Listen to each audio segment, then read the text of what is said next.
questo numero della Rivista Italiana di Filosofia del Linguaggio dedicato alla questione dell'accordo e del disaccordo in ambito retorico. Abbiamo con noi Emmanuel Damblon, che insegna retorica all'Università Libre de Bruxelles. Emmanuel Damblon è responsabile del GRAL, che è un gruppo di recherche en rhétorique Argumentation linguistique. Potremmo dire erede della tradizione perelmaniana, che come sappiamo si rifà alla tradizione aristotelica. La domanda che poniamo a Emmanuel Damblon è: qual è la nozione, qual è l'approccio che la nuova scuola di Bruxelles, di cui lei è rappresentante, ha a proposito delle questioni del disaccordo, il ruolo del disaccordo nella pratica retorica? Merci beaucoup Salvatore Di Piazza de m'avoir invité à participer au numéro de cette revue. Et en effet, sur la question du désaccord dans les nouvelles études de l'école de Bruxelles que nous reprenons aujourd'hui avec mon groupe de recherche, cette question du désaccord est un petit peu au centre, je dirais, de l'édifice de notre conception de la rhétorique, dans la mesure où, déjà politiquement, il faut considérer le désaccord comme une donnée, c'est-à-dire pas comme quelque chose qui est un problème et qu'on doit résoudre, parce que le désaccord est simplement la conséquence politique de la variété des opinions. Donc ça, je dirais, politiquement, c'est la première chose. Et donc, rhétoriquement parlant, la deuxième chose, c'est comment trouver par la technique rhétorique des outils qui vont nous permettre de traiter ce désaccord, c'est-à-dire non pas de le résoudre, puisqu'on pense qu'il n'est jamais réellement résolu, et c'est tant mieux parce que c'est une garantie de démocratie, mais disons plutôt comment on va le prendre en charge sur la place publique, et en quelque sorte c'est la technique rhétorique elle-même qui prévoit cette prise en charge, puisque c'est avec l'apprentissage de la critique par les citoyens, et l'apprentissage de la critique telle qu'elle était prévue dans les exercices de sophistes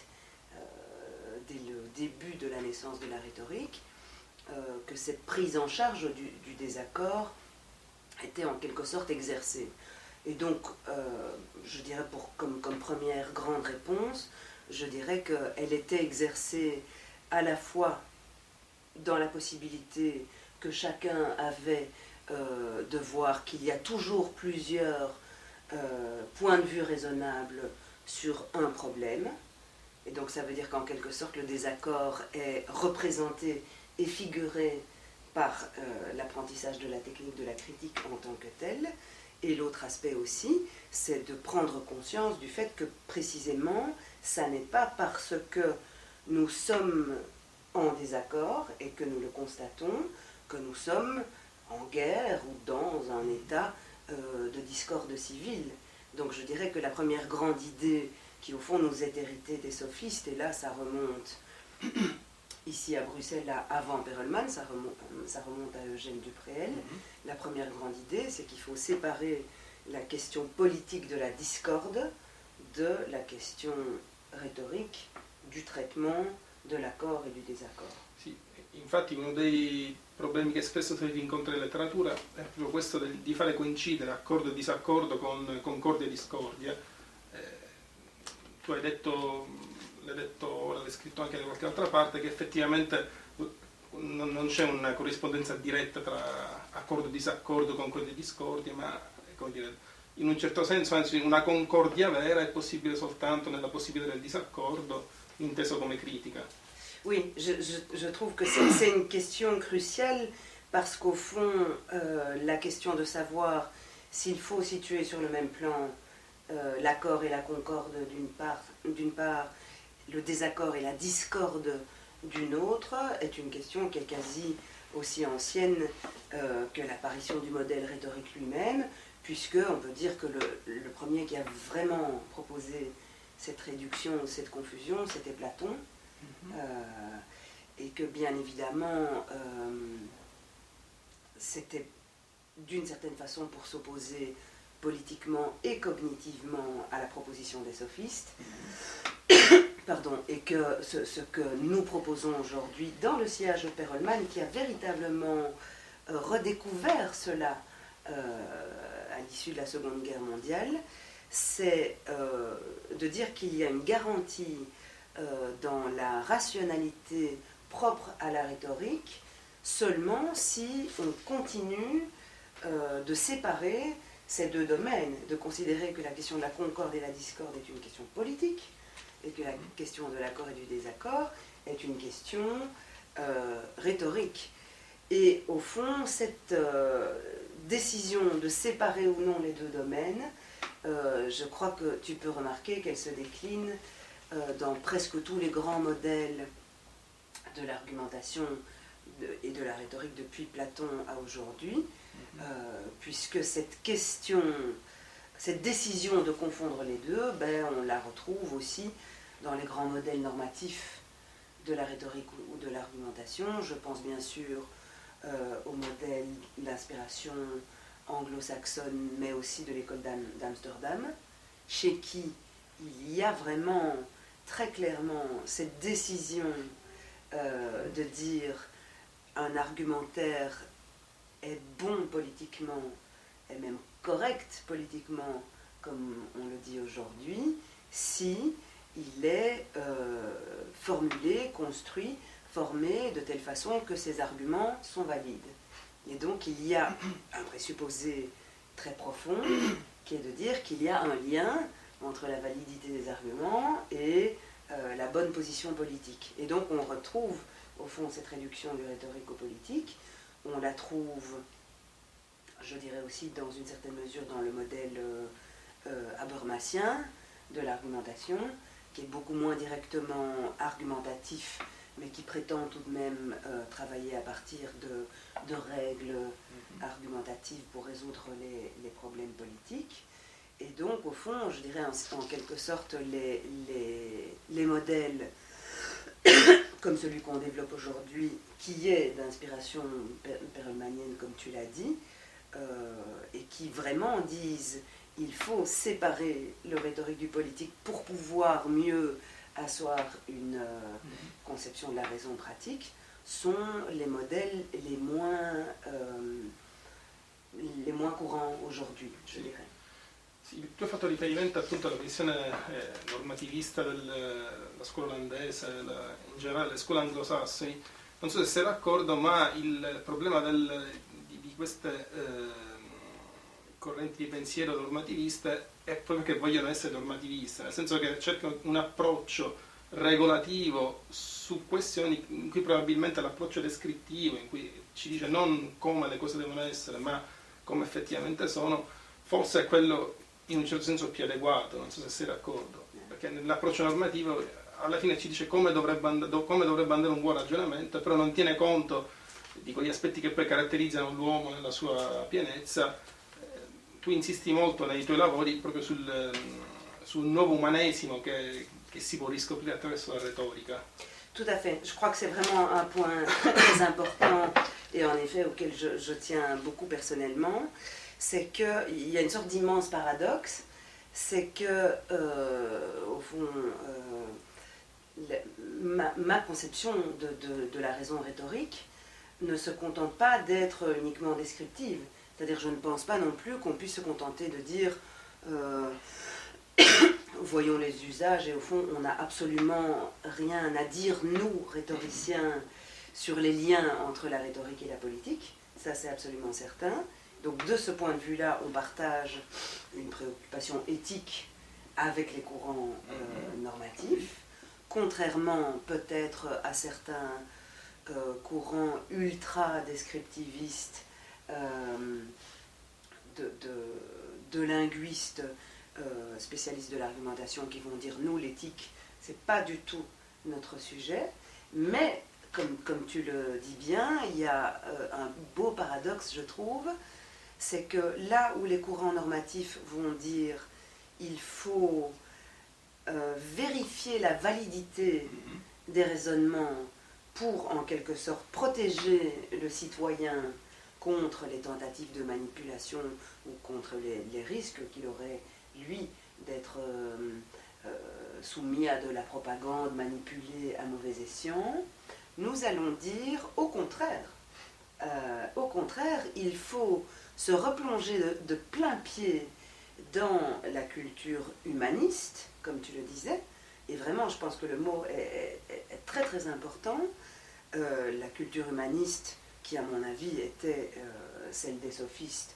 est aussi celle de tout le courant humaniste qu'on trouve chez Aristote, et est aussi bien sûr celui qu'on va retrouver ensuite chez Perelman, et qui dit en quelque sorte il ne faut pas être là pour vérifier, pour censurer la question de la qualité ou de la validité des arguments. Il faut au contraire exercer chez chacun la capacité à produire soi-même un argumentaire qui soit le plus riche possible, et en exerçant cette production, être capable d'entrer en interaction sur l'agora, dans la vie publique, avec des outils bien formés et bien aguerris. Et donc, en quelque sorte, ça change complètement la perspective, puisque l'idée, c'est que, bien entendu, il y a peut-être une forme d'optimisme qui consiste à dire plus le citoyen sera exercé à la rhétorique, plus il sera en mesure de se comporter en bon citoyen sur la place publique. Mais ce n'est pas du tout parce qu'on lui aura interdit de faire certaines choses, c'est parce qu'il aura été exercé comme tous les autres, à sentir en lui toutes les ressources qui sont les ressources de ce que j'ai appelé l'homme rhétorique, et qui bien entendu ne se limitent pas à la production d'un syllogisme bien formé, et qui passe par des représentations d'images émotionnelles, de sensations, et même d'images corporelles, et où il y a aussi un véritable partage des émotions qui permet de partager une certaine empathie, ce qui évidemment è très important. Forse è proprio il corpo quello che manca in alcune prospettive normativiste, cioè l'uomo in carne e ossa, diremmo, che invece appunto in una prospettiva già aristotelica direi che è veramente l'aspetto cruciale dell'uomo retorico, cioè l'uomo persuade e può essere persuaso soltanto se si fa leva sulle emozioni, sulla orexis, sulla capacità desiderativa dell'uomo. Tu facevi riferimento effettivamente alla possibilità che la retorica si debba esercitare, cioè l'apprendimento attraverso l'esercitazione. Anche in questo caso mi ricollego un po' ad alcune cose che tu hai scritto, è un po' la cultura dell'artigianato, quella che sta dietro questa prospettiva, cioè la possibilità di imparare facendo, che poi si rifà alla nozione greca di tecne, al technites aristotelico. Tout à fait, ça je crois que c'est crucial aussi, et ça peut tout à fait aller avec ce que tu disais sur les sensations et le corps auparavant. C'est que je crois qu'on gagne beaucoup à comprendre la rationalité du modèle rhétorique si on le replace dans la culture de l'artisanat qu'il a vu naître,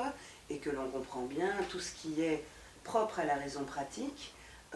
dans l'apprentissage d'une techné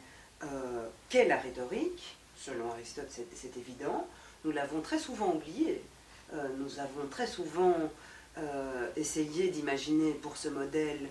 soit la philosophie, ce qui à mon avis est une grave erreur, soit la science, ce qui à mon avis est une grave erreur aussi, puisque à chaque fois on est passé à côté de la spécificité qui a toute sa rationalité propre, qui est celle de la raison pratique. Et comme tu le disais, au centre de cette spécificité, il y a évidemment tout ce qu'il y a de rationnel au sens aussi bien cognitif que éthique dans l'exercice de la raison pratique. Et là, ce qui est intéressant, et c'est d'ailleurs un des projets qu'on a entre nos deux équipes de Bruxelles et de Palerme, donc on s'en réjouit, c'est d'essayer de voir jusqu'où on peut par exemple comparer la rationalité pratique de la technique rhétorique avec celle de la médecine, qui est évidemment une technique comme la retorica. Sì, tra l'altro uno degli aspetti che accomuna medicina e retorica fin dall'antichità è in un certo senso la questione della fallibilità, cioè due discipline che sono costitutivamente fallibili, congetturali, tecna e stocastica le chiamavano i greci, la possibilità del fallimento, la possibilità costante del fallimento nella pratica retorica e nella pratica medica è strettamente connessa, credo, alla questione dell'accordo e del disaccordo, nel senso che l'accordo è il disaccordo è possibile, diciamo, è in un certo senso quasi inevitabile, proprio perché non c'è una certezza su cui fondarsi, su cui poi ci si riconosce tutti. Je pense que c'est très très juste ce que tu dis et ça permet, pardon, ça permet de faire une comparaison qui me paraît intéressante entre le modèle de la rhétorique et de la médecine, puisqu'en principe, dans l'acte médical, la faillibilité incombe principalement au jugement et à la décision du médecin lui-même, qui bien sûr est un jugement de type phronésis, hein, avec toute la part d'incertitude qu'il y a dans ce jeu de la complexité. Mais ça permet de souligner une chose qu'on ne dit pas très souvent quand on fait cette comparaison, et que tu soulignes bien, c'est que dans le cadre du modèle rhétorique, en quelque sorte, la faillibilité, elle a pour synonyme le désaccord. C'est-à-dire qu'il n'y a pas... la relation est beaucoup plus symétrique. Il y a un jeu de persuasion entre l'orateur et l'auditoire. On sait bien qu'on est tour à tour orateur et auditoire, et que donc on n'est pas dans une relation de type médecin-patient, et que si la persuasion n'a pas lieu, la persuasion qui est tout de même la visée de la rhétorique, de même que la guérison est la visée de la médecine, bien si la persuasion n'a pas lieu, c'est en quelque sorte une façon de dire qu'il y a un désaccord. Et donc, comme tu le dis très bien, c'est simplement parce que cette fois-ci, on n'est pas parvenu à un accord, mais ça ne veut pas dire pour autant qu'on est mauvais ou qu'on a commis de graves erreurs quelque part dans le raisonnement. C'est simplement un effet tout à fait empirique du fait que le monde est complexe et ouvert, c'est tout. Direi che proprio questo è uno degli aspetti per cui la retorica negli anni è stata spesso trattata male, diciamo, dalle altre discipline, cioè il fatto che inevitabilmente c'è la possibilità del fallimento, non è detto che sia possibile raggiungere un accordo o persuadere. Aristotele utilizzava questa nozione molto interessante di per lo più per dire che le questioni in gioco, la natura delle cose è tale che non possono essere diversamente da come sono, e quindi in un certo senso direi che come dire, l'idea che un po' fa da sfondo a questa discussione è che c'è una verità, che è la verità retorica, che non è una verità certa, non è una verità definitiva quale può essere quella scientifica, ma è appunto una verità che è sì fallibile, nel senso che appunto la natura delle cose, delle questioni è tale che non possiamo raggiungerla in maniera certa, però ha comunque una sua validità epistemica, direi. Cioè non c'è soltanto la verità certa delle scienze esatte, ma c'è anche una verità che si costruisce attraverso l'argomentazione, che è la verità che ovviamente può essere messa in gioco, ma è comunque ha un suo statuto epistemologico forte, direi, che è la verità retorica. Je suis tout à fait d'accord avec ça, bien sûr, et je pense que ce qu'il faut souligner, je dirais presque de façon urgente pour notre culture et pour notre civilisation, c'est que cette vérité, pour la plupart, sur laquelle tu as beaucoup travaillé, ça n'est évidemment pas le parent pauvre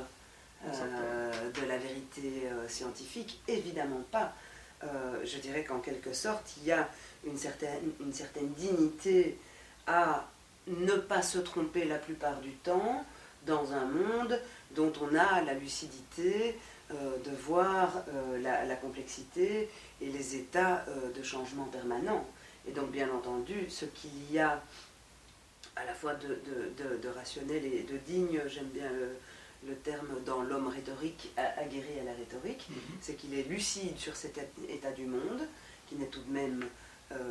pas rassurant, et que malgré tout, il garde une confiance, parce qu'on parlait de la confiance par rapport à l'humanisme, je crois que c'est important aussi, il garde une confiance dans sa capacité d'agir, malgré cette complexité. Donc cette vérité dont tu parles, qui fonctionne la plupart du temps, moi je dirais qu'à la limite, elle a des qualités éthiques, de fierté pour l'homme, que ne comporterait peut-être pas une vérité démonstrative un petit peu d'ailleurs très, très idéalisé, certainement. Sì. I greci utilizzavano questa nozione di eikos, che appunto è stato malamente tradotto spesso con verosimile, che fa pensare, come dicevi tu, quasi ad una verità di secondo grado, no? Cioè una cosa che non è il parente povero della verità, in realtà è più che il verosimile, è quella verità adeguata a quel tipo di oggetto, ed è interessante vedere come,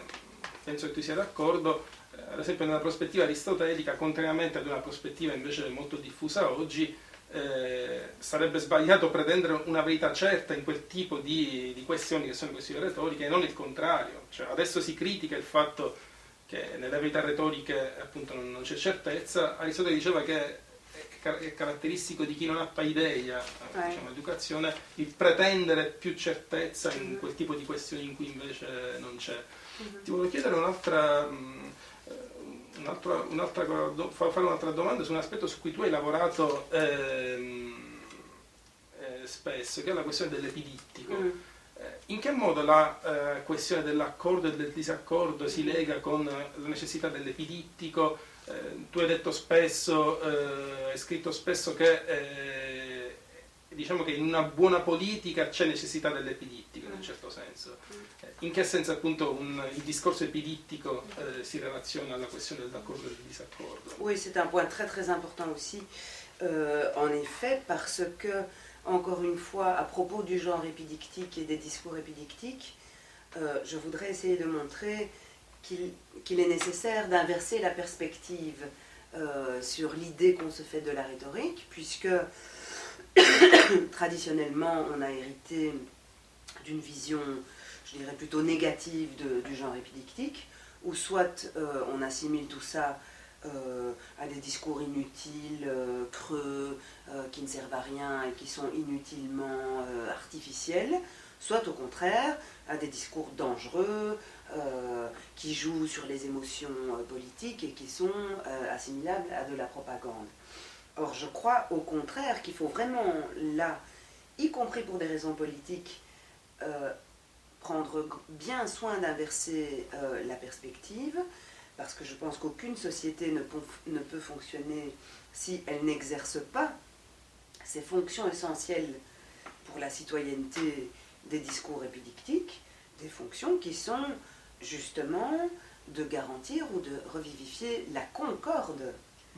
C'est pas l'accord, pas du tout l'accord rhétorique, mais la concorde politique,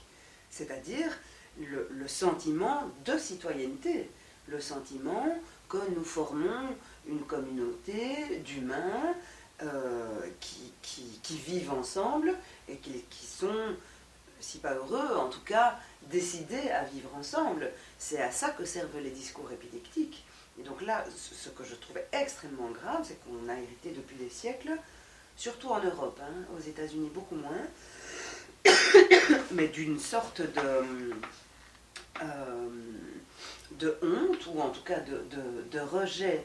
vis-à-vis de ces types de discours qu'on utilise toujours, parce qu'on ne peut pas vivre sans utiliser l'épidictique, mais donc on ne sait pas trop quoi en faire, et je crois que l'une des conséquences tout à fait tangibles et importantes, c'est que comme on les pratique peu ou pas à bon escient, ils ne jouent pas leur rôle de garantie de la concorde, et du coup, à cause de ça, ils n'autorisent pas autant qu'il le faudrait que les débats,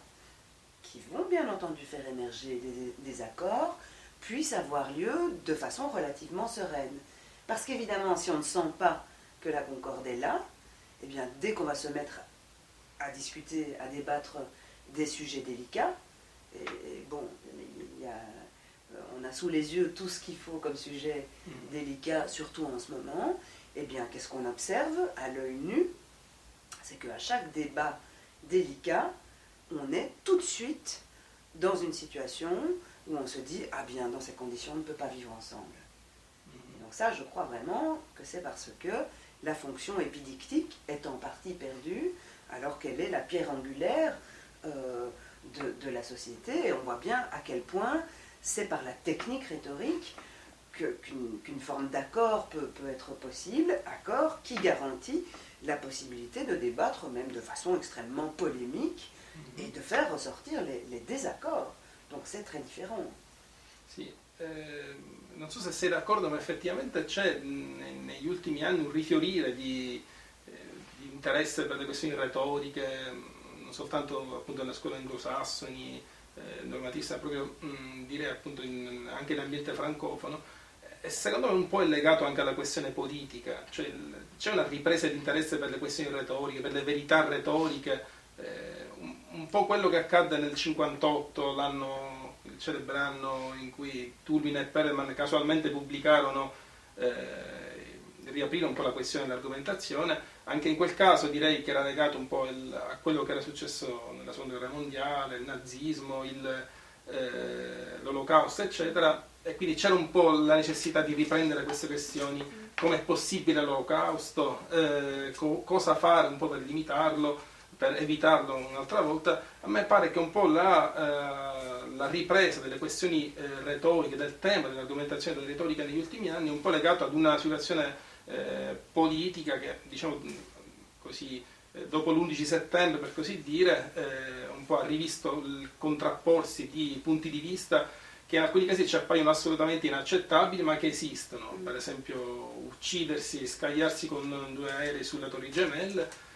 Mi sembra uno di quei casi in cui a noi ci sembra assurdo, impossibile che qualcuno possa essere persuaso a fare quel tipo di cose, però di fatto accade e ne dobbiamo tenere conto. Non so se tu sei d'accordo che effettivamente questa ripresa è legata alle questioni politiche, la ripresa delle questioni retoriche. Je suis tout à fait d'accord, et ce qui est très intéressant, c'est que le fait que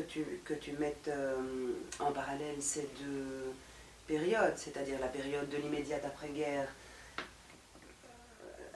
après laquelle Perelman, avec Lucie Olbrecht-Iteka, ont redécouvert la rhétorique, avec notre période actuelle. Évidemment, c'est quelque chose qui nous touche beaucoup à Bruxelles, mon équipe et moi, puisque par ailleurs, comment dire, nous sommes en train de redécouvrir tout ça en exploitant les archives que Raïm Perelman a laissées dans les caves de notre université. Et d'ailleurs, une partie aussi se trouve au musée de l'Holocauste à Washington. Et ce qui est très intéressant, c'est qu'on redécouvre, je dirais vraiment on redécouvre, parce que sans doute il a fallu toute une génération, et c'est bien normal,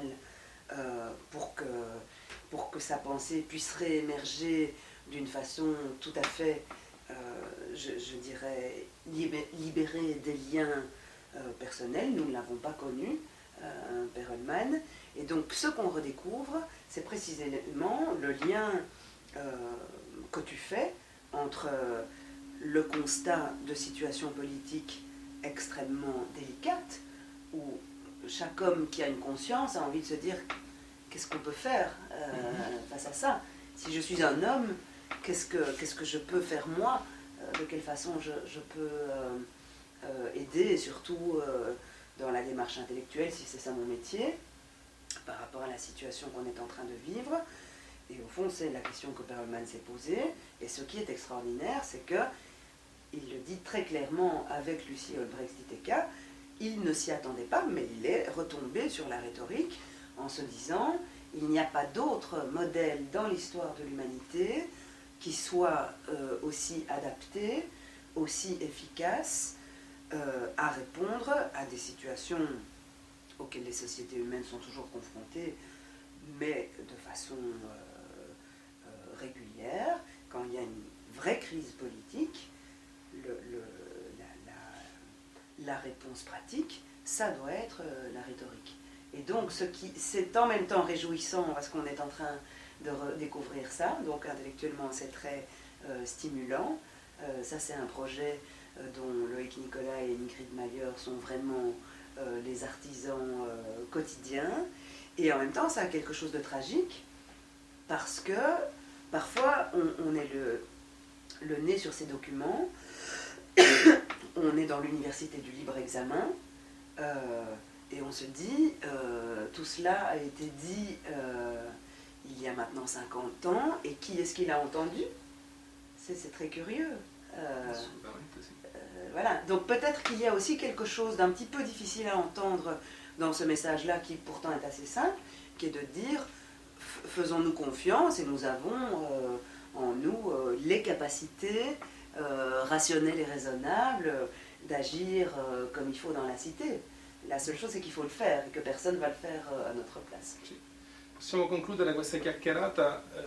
ricordando il fatto del titolo di un intervento che tu hai fatto proprio a Palermo, che in questo senso, quello che hai detto tu ora in tutta la chiacchierata, è che la retorica è un po' l'arte di esercitare l'umanità, il proprio essere umani in questo misto di passioni, fallibilità, razionalità che ci caratterizza e che un po', diciamo, di cui non possiamo fare a meno in un certo senso. Voilà, je dirais que c'est exactement ça, et je trouve que c'est une belle conclusion. C'est vrai qu'en réfléchissant à tout ça, au bout d'un moment, je me suis dit, mais au fond, voilà, ça a peut-être l'air un petit peu d'une hyperbole, mais la rhétorique, c'est l'art d'exercer son humanité. Et son humanité, ben, qu'est-ce que ça veut dire? Ça veut dire sa lucidité face au fait qu'on n'est pas des dieux et que donc on est faillible, sa lucidité face au fait que le monde humain est très complexe et que donc on ne peut jamais avoir la garantie de gagner la cause, d'y arriver, mais aussi, je dirais, avec tout le volet éthique de l'humanité,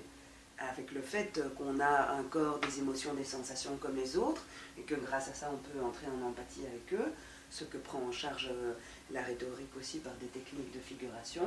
et que si tout va bien, c'est ce qu'on espère, et je pense que c'est ce qu'Aristote espérait aussi, c'est qu'en pratiquant tout ça, finalement, chacun d'entre nous peut exercer un peu de la sagesse pratique que les anciens appelaient la phronésis.